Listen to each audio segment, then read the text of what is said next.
Boys, you're all here. Today, this is my fucking wedding day. Yeah, and you said there'd be no bloody uniforms.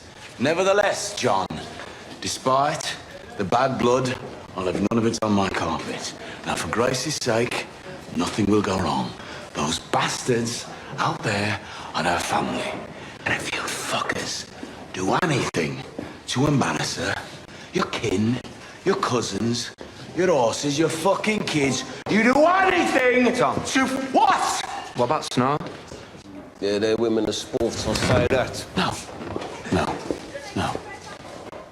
No cocaine. No cocaine. No sports. No telling fortunes. No racing. No fucking sucking petrol out of their fucking cars.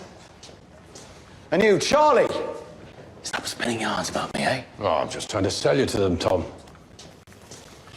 But the main thing is, you bunch of fuckers, despite the provocation from the cavalry, no fighting. Right? No fighting. No fucking fighting. No fighting.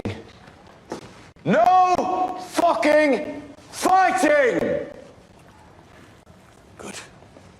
Get the fucking...